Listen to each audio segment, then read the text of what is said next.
Hello बच्चों। तो यहाँ पर कमेंट में एक बच्चे ने बताया था कि सर एटॉमिक रेडियस और आयोनिक रेडियस दोनों के बीच में क्या डिफरेंस है।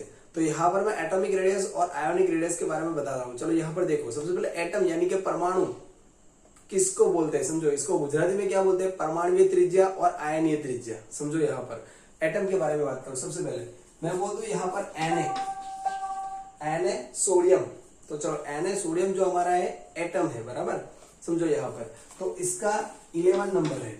इसको हम किस तरीके से फिलअप करेंगे, 281, यानी कि वो थर्ड ऑर्बिट में वन इलेक्ट्रॉन है।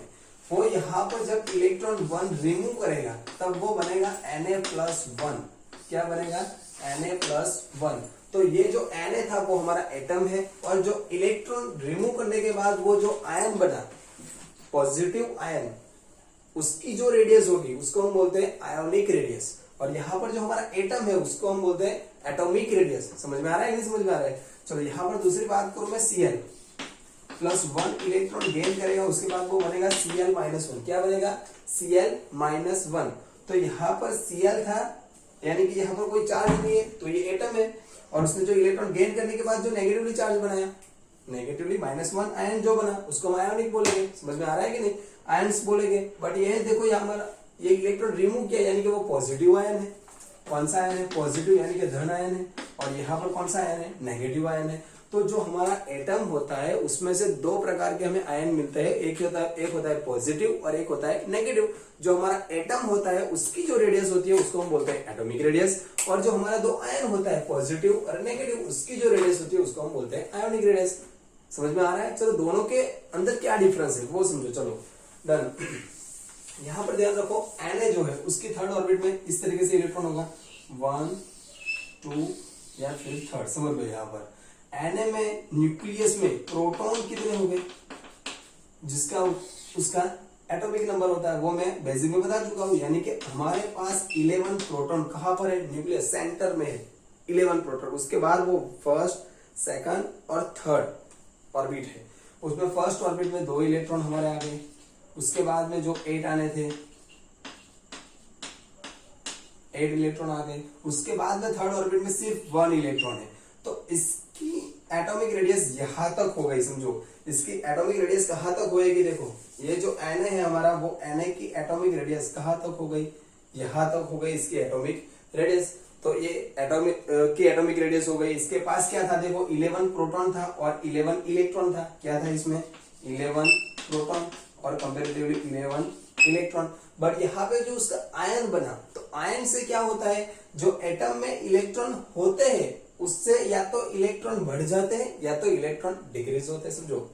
समझ में आ रहा है, तो कम होते हैं। चलो यहाँ पर देखो कि Na में Na+1, तो एक इलेक्ट्रॉन रिमूव किया है वो बता रहा है। तो यहाँ पर Na का कॉन्फ़िगरेशन क्या होगा, इसका प्रोटॉन, न्यूक्लियस प्रोटॉन कभी रिमूव नहीं होगा, बट इलेक्ट्रॉन रिमूव हुआ है। तो सेंटर में जो हमारा था 1 2 और ये 3, सेंटर में हमारा 11 प्रोटॉन था। वो प्रोटॉन कितने रहेंगे हमारे पास, 11 के इलेक्ट्रॉन प्रोटॉन रहेंगे। बट यहाँ पर हमारे पास जो इलेक्ट्रॉन है वो कितने हो गए, देखो 11 था बट एक रिमूव कर दिया तो 10 हो गए। तो 10 का हम किस तरीके से लिखेंगे, देखो 281 था तो 2 8, यानी कि नोबल गैसेस हो गया, नियॉन जैसा। तो यहाँ पर हमारे पास 2 8 इलेक्ट्रॉन है, तो यहाँ में फिलअप करूँ तो 2। उसके बाद क्या होगा, 1 2 3 4 5 6 7 8। तो यहाँ पर थर्ड ऑर्बिट तो यूज ही नहीं हुई, तो यहाँ से मैं वो थर्ड ऑर्बिट निकाल दूं तो क्या हो गई, देखो ये हो गया। समझ में आ रहा है कि नहीं आ रहा है, इस तरीके से हो गया। तो यहाँ पर जो एटम था हमारे पास Na ही है, देखो ये Na है, वो भी Na है, बट यहाँ पर Na हमारा एटम है और Na हमारा आयन है। कौन सा आयन है, पॉजिटिव आयन। तो पॉजिटिव आयन में इलेक्ट्रॉन रिमूव कर दिया तो उसके बाद में इलेक्ट्रॉन निकल गया। तो यहाँ पर 11 के सामने 11 इलेक्ट्रॉन था, बट यहाँ पर 11 के सामने सिर्फ 10 इलेक्ट्रॉन है। कितने इलेक्ट्रॉन, 10, और वो भी थर्ड ऑर्बिट में। तो देखो यहाँ पर डिस्टेंस कितना है थर्ड ऑर्बिट में। और वैसे तो देखो थर्ड ऑर्बिट वाली रेडियस तो निकल ही गई, इतना पोर्शन हमारा रेडियस तो निकल ही गई। और बाद में हुआ क्या कि ये भी रेडियस अट्रैक्शन की वजह से क्या हो गई, डिक्रीज हो गई। तो बच्चों दोनों में डिफरेंस क्या हुआ, जो एटम होता है उसके 2 पार्ट होते हैं, या पॉजिटिव आयन और नेगेटिव आयन। तो फाइनली हमें कंक्लूजन में क्या मिला कि एटम में से जब पॉजिटिव आयन बनेगा तो वो पॉजिटिव आयन की आयोनिक रेडियस हम उसको बोलेंगे, और ionic radius always ionic radius atom से कैसी होती है, पॉजिटिव आयन की डिक्रीज होती है या फिर कम रेडियस होती है। तो यहाँ पर मैं Na और Na दोनों में, Na+ दोनों में बताऊं सबसे ज्यादा रेडियस किसकी रहेगी, Na की। तो Na ग्रेटर देन Na+1। ये कौन से केस में होता है, एटम की जो एटॉमिक रेडियस होती है वो ऑलवेज पॉजिटिव आयन की रेडियस से कैसी होती है बच्चों, ज्यादा होती है।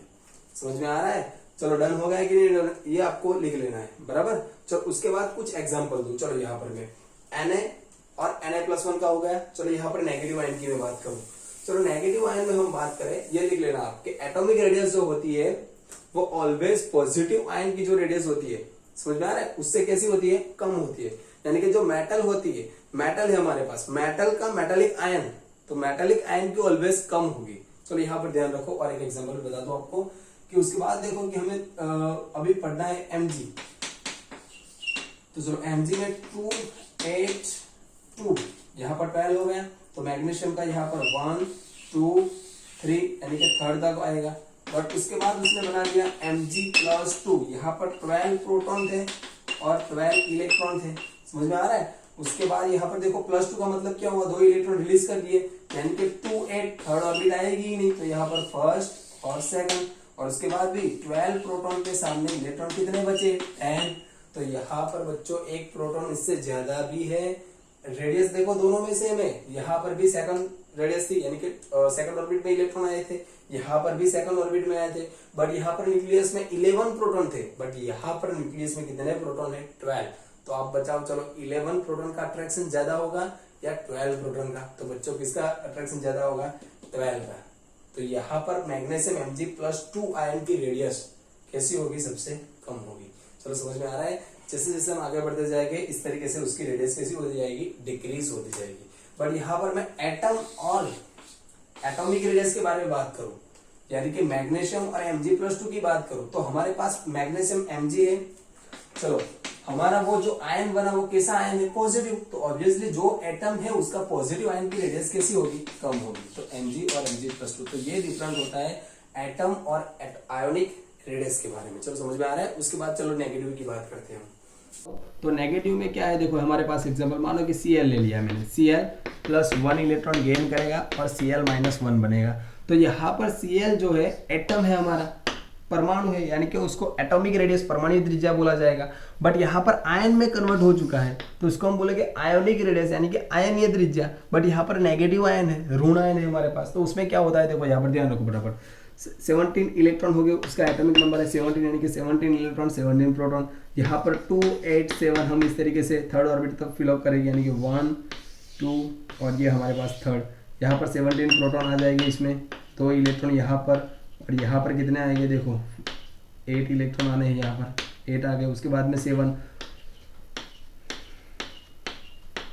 इस तरीके से हो गया। चलो यहाँ पर 17 इलेक्ट्रॉन और 17 प्रोटॉन का अट्रैक्शन है और इस तरीके से उसकी रेडियस है। बट यहाँ पर क्या होगा, देखो 1 2 3, तो यहाँ पर देखो 17 प्रोटॉन तो हमारे पास कितने हैं, 17 ही है। कितने प्रोटॉन है हमारे पास, 17 प्रोटॉन है।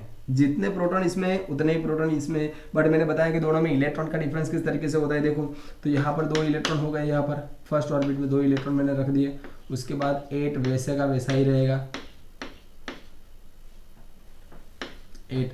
बट यहाँ पर क्या हुआ, देखो उसमें 2 8 7 था, बट एक इलेक्ट्रॉन गेन किया 2 8 8, यानी कि कितना हो गया, इसमें 18 हो गया बराबर। तो यहाँ पर 18 हो गए इलेक्ट्रॉन। तो 8 इलेक्ट्रॉन हमें लास्ट में करने 1 2 3 4 5 6 7 8। तो यहाँ पर जो 17 के सामने 17, समझो 17 प्रोटॉन के सामने 17 इलेक्ट्रॉन थे, और यहाँ पर हमारे पास 17 प्रोटॉन के सामने 18 इलेक्ट्रॉन है। तो जब प्रोटॉन बढ़ा तो अट्रैक्शन बढ़ा, यहाँ पर इलेक्ट्रॉन बढ़ेगा तो क्या होगा, तो इलेक्ट्रॉन क्या होगा बच्चों, इलेक्ट्रॉन यानी कि यहाँ पर अट्रैक्शन से ज्यादा यहाँ पर इलेक्ट्रॉन का क्या हो जाएगा, यहाँ पर रिपल्जन हो जाएगा। क्या हो जाएगा, रिपल्जन, यानी कि इलेक्ट्रॉन एक दूसरे को अपाकर्षण करेंगे, यानी कि रिपल्जन करेंगे। तो यहाँ पर जो इलेक्ट्रॉन हमने अभी पढ़ा पॉजिटिव में क्या किया, रेडियस हमारी डिक्रीज हुई, बट यहाँ पर रेडियस हमारी क्या होगी, इंक्रीज। फाइनली हमें क्या पता चला कि भाई जो हमारा एटम होता है उसकी एटॉमिक रेडियस होती है, और जो आयन में कन्वर्ट होता है उसकी आयोनिक रेडियस होती है। समझ में आ रहा है? उसका आयन दो तरीके से होता है, पॉजिटिव आयन और नेगेटिव आयन।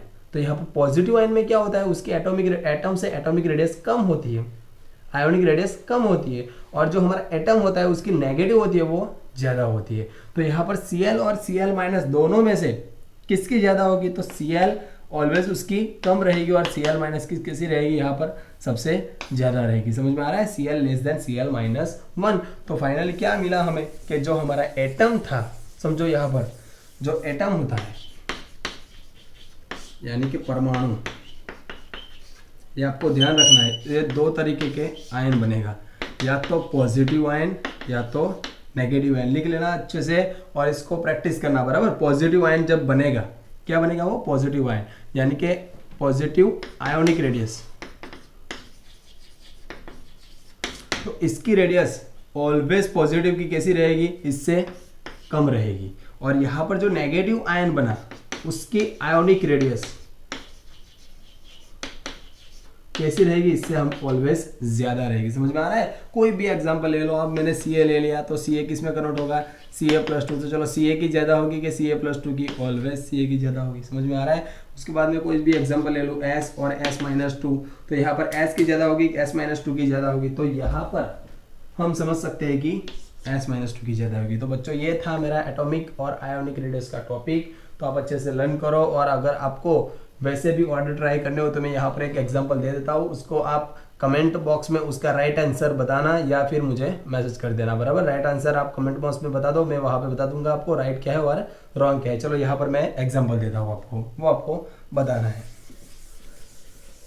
फर्स्ट देखो हमारे पास यहाँ पर है N-3 और हमारे पास है Na+1 Na और K+1।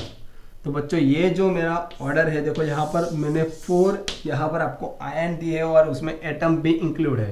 तो इसमें से आपको increasing order of atomic radius या आयोनिक रेडियस किसकी सबसे कम है और कहाँ तक उसकी बढ़ती जाती है, यानी कि इंक्रीजिंग ऑर्डर में, रेडियस के इंक्रीजिंग ऑर्डर में आपको इसको फिलअप करना है और वो ऑर्डर मुझे आपको बताना है, आपको मुझे बताना है। समझ में आ गया? तो आप कमेंट बॉक्स में इसका ऑर्डर बता देना। ओके चलो, जय हिंद, जय भारत।